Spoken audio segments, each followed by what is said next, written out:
Hi guys, so in continuation of our lecture on SVM, today what we will discuss? Okay, we have discussed about linear SVM, binary classification, isn't it? We have seen only binary classifications on for two classes. We have seen linear SVMs. Linear SVM means where data can be linearly separable. In that also we have seen for case of multi-class also. In multi-class, if the data are linearly separable, then what we can do, how we can use linear SVM, that also we have seen. There are two strategies, OVO and OVA strategy. We have seen, and we have seen the pros and cons of both the strategies. Today we will be seeing for non-linear data. Non-linear data, what should we do? We should use linear SVM or non-linear SVM, or if you use linear SVM, then it is the same way we will be used, or we will be changing something, that we will be discussing. Basically we will and one more thing which we will discuss is that for non-linear data, now we try to make it linear. So for that we do a transformation that is called phi transformation, that also we will be discussing in this lecture. Okay, so talking of non-linear support vector machine, basically support vector machine is classification for linearly non-separable data. How we do for linearly non-separable data? So what sort of support vector machine do we use? So here you can see in the figure this so now so this is, here you see this figure, this is a linearly separable data. So there are two class, plus class and minus class, which we can easily separate by using a hyperplane.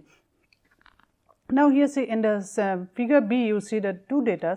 There we cannot use a hyperplane to classify these two data because they are not linearly separable. Okay. So in general, if data are linearly separable, then there is a hyperplane. Else, if it is not linearly separable, then we basically call it a hyperspace. So such a linearly not separable data can be classified using two approaches.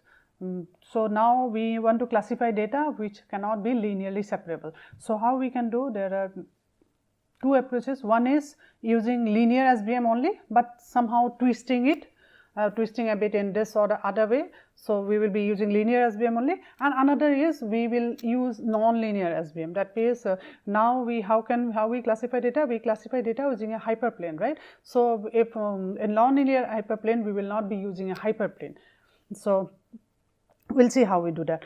And next, the most comfortable technique for us will be, because we are comfortable with linear SVM, if somehow we can use linear SVM for separating this non-linear data. So first we will see that, then we will go to non-linear SVM.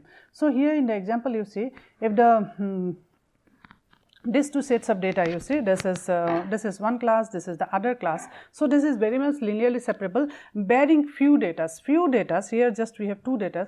These two data are somehow if we use the hyperplane, this data we cannot classify it into the two categories.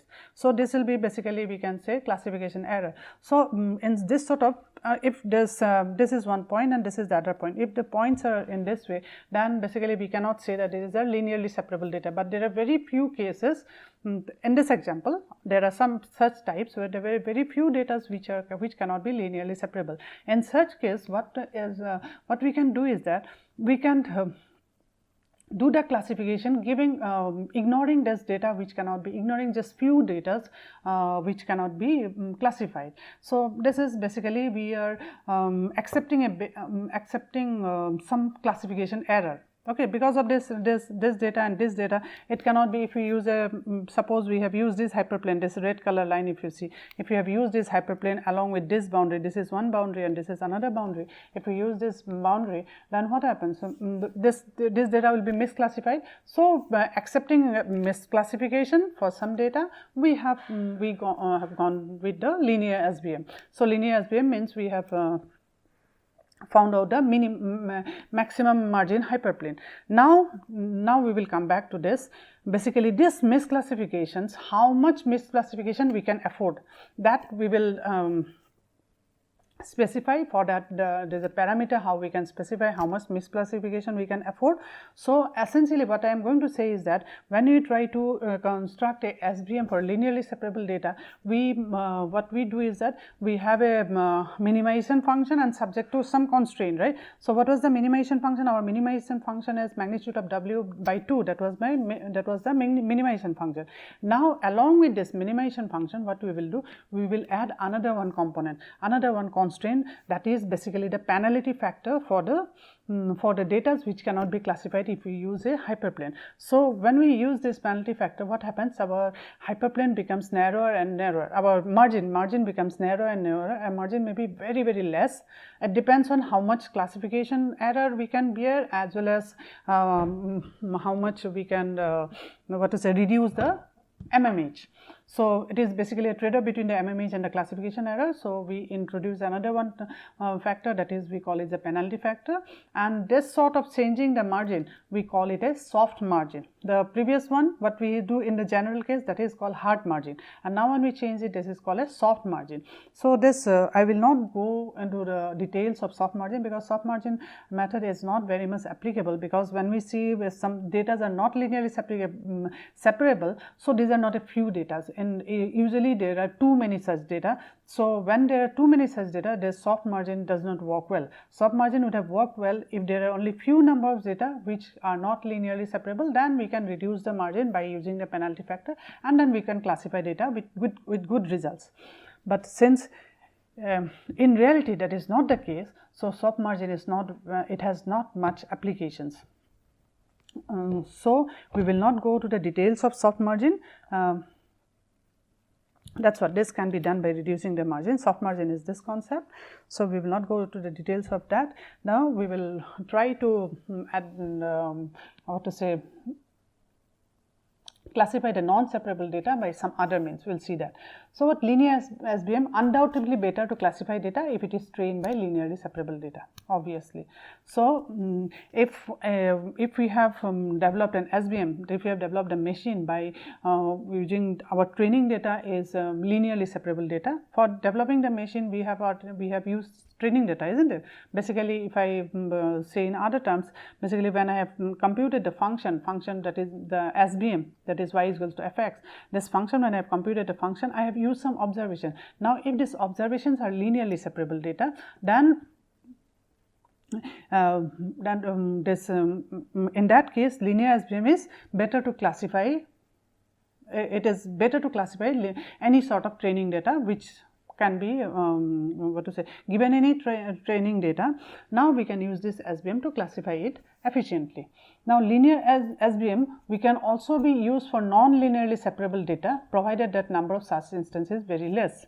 That we have seen by using soft margin, provided that such instance is very less. This is important. Linear SVM can also be used for non-linearly separable data, provided that number of such instances is less, meaning that in that case we can go for soft margin by using a penalty factor, basically by trade-off between the margin and the misclassification error. However, in real life application, number of data overlapping is so high that the approach cannot cope to yield accurate classifier. So soft margin does not give us an accurate classifier. As an alternative to this, there is a need to compute a decision boundary which is not linear. So if that is not possible, so soft margin concept, if that is not possible, that we don't get a good classifier, our classification result is poor, then so to compute a decision boundary, we need a non-linear decision boundary in that case, because a linear decision boundary only can classify between linearly separable data. If the data are not linearly separable, then we will need a non-linear boundary. So non-linear boundary, we also call it a hypersurface. So here is an example. This is a linear hyperplane. This you can say this is a non-linear hyperspace. This is a non-linear hyperspace. Okay. So note that a linear hyperplane is expressed as a linear equation in terms of n-dimensional component, isn't it? A linear hyperplane we express in terms of a linear equation wx1 plus wx2 plus wx3 plus b is equals to 0. So it is very much a linear expression, isn't it? Linear equation in terms of the n-dimensional component. What is the attributes of the each data point.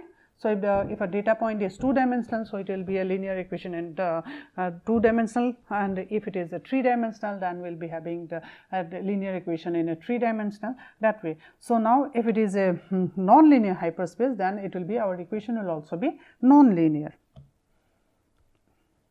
So, we can express a hyperplane in this way, we have already seen that, right. Whereas a non-linear hyperplane, maybe a non-linear hyperplane we can express in this way maybe.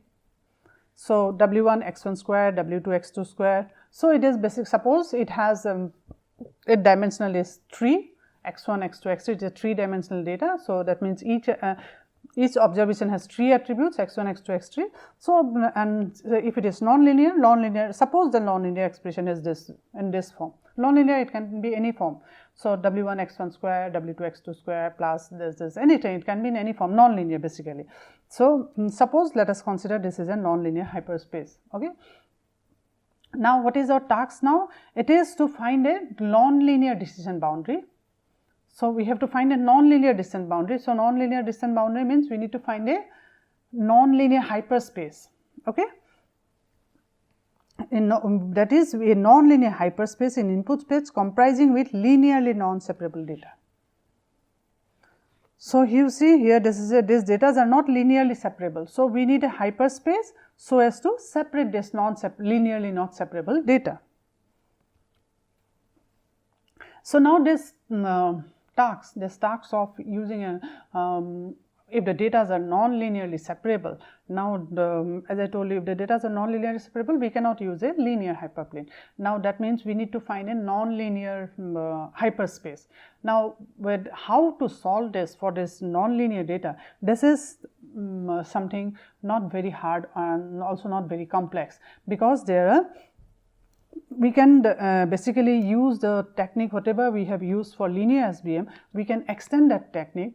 Of course, there is one way of using non-linear SVM, that is different way, but another way is that we can also extend that method what we have learned for linear SVM, we can also extend that for linearly not separable data. I am not talking about a soft merging. Okay. Soft merging also basically we use the linear separator only, linear hyperplane only, linear hyperplane, but not that. Even for data for which is not linearly separable, we can extend a linear SVM to classify this data. So, let us see how we will do that.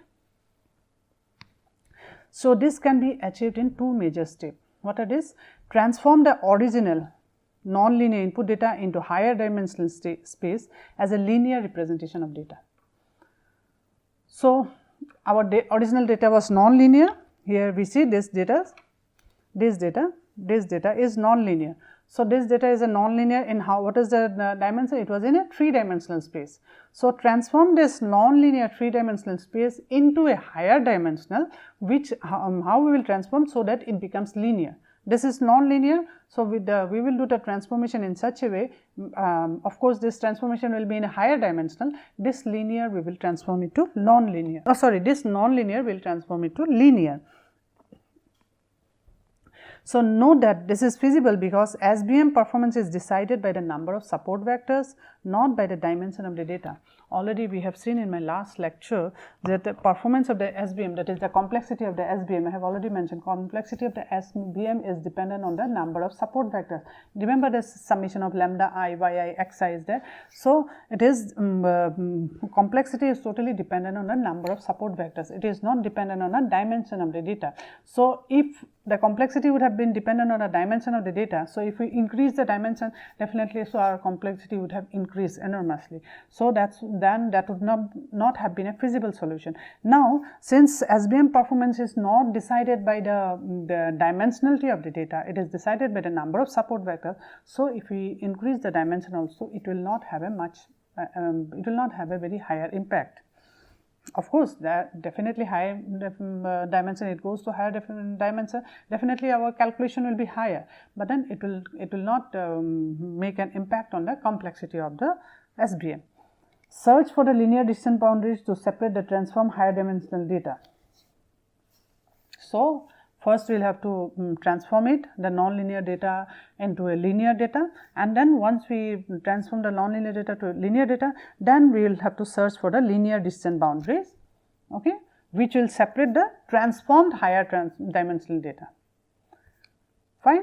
Non-linear data, we will convert it to linear data in a higher dimension. So now once we have done that, then what we'll have to, we'll have to search the decision boundary, that is the hyperplane, that will separate this transformed higher dimensional data. Okay. This we can do in the same way how we have done for linear SVM. In nutshell, to have a non-linear SVM, the trick is to transform non-linear data into higher dimensional linear data. This transformation is popularly called non-linear mapping or attribute transformation or phi transformation. Okay?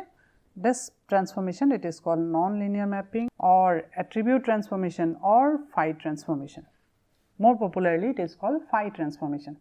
And then once we transform it, rest is same as the linear SVM what we have learned. So now let us consider a second order polynomial. So this is the, let us consider a second order polynomial in a 3-dimensional input space.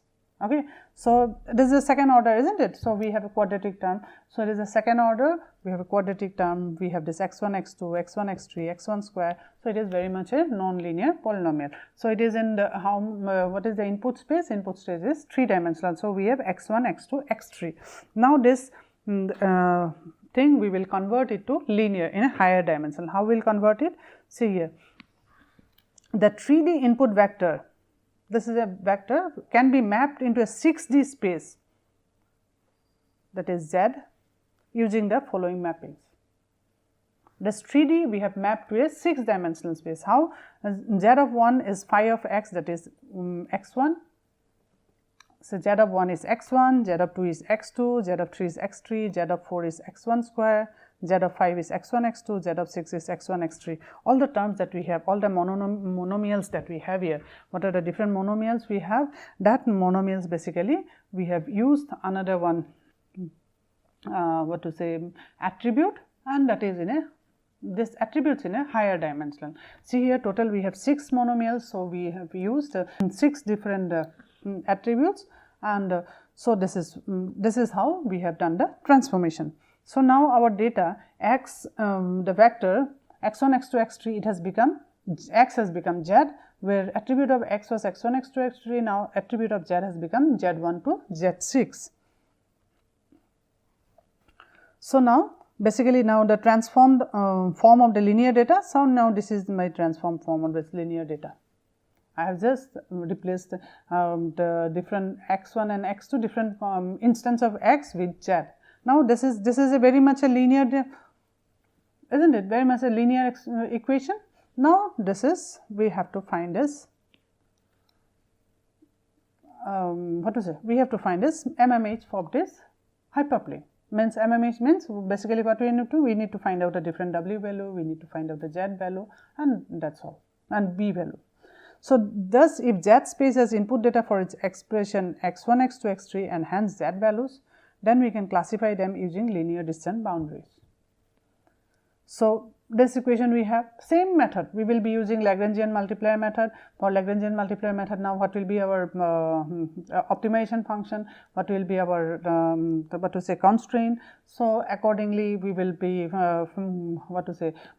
will solve that using the constraint and the Lagrangian multiplier, that is del L by z of I, del L by b, and accordingly we will get the values of z, b, w, w. Once we get all the values of z, b, w, then from this we can find out all the values of z, b, w. Then what happens? Then basically we found out the SVM. Now given any x, so that the x is in a 3D space, that x will convert it into 6D space. Now once we converted it into 6-dimensional space, so for this x, because for this we found out the SVM, right? Found out the SVM means we found out all the parameters values, so we found out the XVM. So once we found out the SVM, then once given x, we will be able to find out which belongs to which class. Same what linear SVM we have done, same technique we have done. Now just that now our expression has become this, that's all. Nothing got changed. So just is an example. See here in the figure, it shows an example of a 2-dimensional data set consisting of a class level plus and minus. these are not linearly separable, as you can see very nicely. So this is these are plus class, this is minus class, definitely it is not linearly separable. Okay. Suppose these data are given and somehow we have found out the function, we have found out the W1, W2 value, B value and everything. So suppose this is the equation. Okay. We see that all instead of class minus can be separate from instead of class plus class by a circle, isn't it? We can separate it by a circle, which is a hyperspace. So without anonymity, say the following equation of the decision boundary can be thought of. So this is the equation of the decision boundary. We have done done all sort of what to say transformation and like Lagrangian multiplier, and then we will find out the W value, B value, everything, and then we will find out the decision boundaries. So now here, since this is and is a circle, so we can think that maybe this is maybe the equation of a circle. Okay. So now what happened? So this is my decision boundary, isn't it? This is my hyperplane. So any data which is in this hyperplane will be this will be equals this minus 2 will be equal to 0. Any data which is above the hyperplane will get a positive value. Any data below the hyperplane will get a negative value. So this is the expression. Now this is very much a non-linear representation, isn't it? So now this non-linear representation, to we need to given a test data, we have to find out, because we need to find out all this value, isn't it? So given a test data, then we need to find out whether it falls in which data. So for that we need to find out a hyperplane. Now for finding out the hyperplane, since this is a non-linear equation, separating this two. So this non-linear equation, basically we can find out the hyperspace only. So if we are interested in finding out the hyperplane, so we will be using the linear SVM. So what we will do, we will just transform this data. So how we have used this transformation? Suppose for this we have used x1 square minus x1, we have used a transformation that is z1, and for this x2 square minus x2, this two term we are taking it together and we are taking another one transformation, that is z2. Okay. So here it was a two-dimensional data. Here we have transformed into two-dimensional only. It is basically the transformation, how you do that transformation. Here without any ambiguity we can do this transformation, isn't it? Because phi x, this z1 we can write it in this pattern, because x1 square minus x1, there is no other separate coefficient also, so very well I can write it, and this also very well I can write it phi 2x, as that is a z2. So now what is my this is my z1 plus z2 is equals to 3.5. Okay. So this is my hyperplane. So once I know my hyperplane, then I can easily, given any data, I will be able to tell it falls in which class. So it was in non-linear, x is in 2D space, which is non-linear. Now we have converted z, this is also in 2D space, and now this has become linear. The non-linear to linear transformation, however, there are some issues. When we have transformed this non-linear to linear transformation, however, there are some issues. Like this, just last problem only you have seen. Here see, I have used x1 square minus x1 is equals to, that is one transformation I have used. Why did not I use one transformation for x1 squared, and for x1 another transformation, then again for x2 square another transformation, x2 another transformation. So basically, why did I use that? Can't I use that? So these are some simple questions like, the nonlinear mapping and hence a linear decision boundary concept looks pretty simple, but there are many potential problems. Okay, what are the problems? How to choose the nonlinear mapping to a higher dimensional space? That's what, how to choose. For the last example, the way I have chosen, is that better? Or if I would have chosen instead of Z1, Z2, if I would have chosen Z1, Z2, Z3, Z4, that would have been better. Which would have been better? So for that we will have to do many again experimentation and find out. So how to choose the nonlinear mapping? In fact, the phi transformation works fine for small examples, but it fails for realistically sized problems. So if we do the phi transformation, and if there are n dimensional, this n dimensional only, input space is n dimensional is only quite say high. So then converting this n dimensional to higher dimensional, it may be quite higher. So higher you can see here. For n-dimensional input instance, there exists this many number of different monomials. What are monomials? If it has just two-dimensional x1 and x2, different monomials can be x1, x2, x1, x2, x1 square, x1 square, x1 square, x2, x2 square, x1. So different types. What I am telling, suppose I have x1 and x2. So different monomials can be x1, x2, x1, x2, x1 square, x2, x2 square, x1, then x1 square, x2 square. Likewise, there can be different monomials. So for each monomial, if I use different transformation, accordingly my dimensional increases. So see the total number of this is the total number of monomials we will get for a dimension of d. Okay. For a maximum degree of the monomial, for the dimension of n, and if d is the maximum degree, so this many monomials we get. So for this many monomials, if we try mapping this, each monomial if we try mapping to a different attribute, so accordingly our dimensionality increases. So if our dimensionality increases, so what happens? Though SVM, as I mentioned, it doesn't suffer from curse of dimensionality, but still when the dimensionality becomes very high, so the computation increases. The number of computation increases when we do the dot product. So number of addition, number of multiplication and number of additions increases when I do w dot x. So the computational, it becomes computational intensive. So cost of mapping, this is one of the issue. So that is the dimensionality problem. It may suffer from the curse of dimensionality often associated with high dimensional data, which I have just already mentioned. More specifically, in the calculation of w dot x or xi dot x, when we try to find out the class of x, then we do xi dot x, isn't it, the dot product. So if it is of higher dimensional, what happens when we do xi dot x, how many multiplication and addition we do? If it is an n dimensional data, for n dimensional data we do n multiplication and n addition. If accordingly, if our dimensionality increases, so number of multiplication, number of additions increases. As the number of input instance as well as the support vectors are enormously large, it will be computationally intensive. So that way it will also suffer from the dimensionality problem. Again, solving the inequality constraint optimization problem in the high dimensional feature space is very computationally intensive task. Now when we have to find out the values of this different parameters using the Lagrangian multiplier method, what we have seen. So when using this inequality constraint optimization problem, when we solve it for high dimensional space, it becomes very computationally intensive task, because we will be getting many expressions, many equations, isn't it? If they are n dimensional, so we will get, when we do del L by del xi, so if there is n dimensional, we get n expression. And similarly, if there are more than, if the dimensionality is more, the number of equation is more. If the number of equation is more, then accordingly solving this equation will also be very computationally intensive. Fortunately, mathematics have cleverly proposed an elegant solution to the above problem.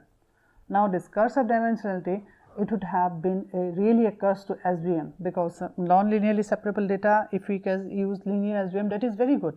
Why unnecessarily complicate the issue? Linear SVM is very simple. So if we can use it in linear SVM, then it is definitely very good. But linear SVM, we have seen two techniques. One is soft margin, which don't work well if the number of data which are basically which are very near to the hyperplane, if number of such data is large, so it doesn't work well, we have seen already. And moreover, so other technique was the data transformation. If data transformation, while doing data transformation, if we face the curse of dimensionality, then the advantage of data transformation is gone. Then no point using the linear SVM. Then we should basically go for non-linear SVM only. But mathematician has cleverly proposed an elegant solution to this curse of the dimensionality problem. We will not be, even if we do data transformation, so we will not face this dimensionality issue. The solution is like dual formation of the optimization problem and kernel tree. So what is the solution? The solution is there is a concept called dual formation of the optimization problem. Whatever optimization problem we had, what is the optimization problem? Minimize w by 2 subject to to a constraint, isn't it? So that was our optimization problem. So we will find a dual formulation of that, which is much easier to calculate, because here we have seen in this optimization problem, when we do del L by del xi, and then we will have to find out del L by w. So all the number of equations increases tremendously. So if we can find out some sort of formulations which will reduce the computational task in the while finding this inequality constraint optimization, while you are trying to find out the maximum margin hyperplane, while trying to optimize this, if we can reduce the computation, so then it will be much beneficial for to use the linear SVM for non-linear SVM data. So that is called dual formation. We will see that in our next lecture. Then, and there is another concept called kernel trick that also helps in this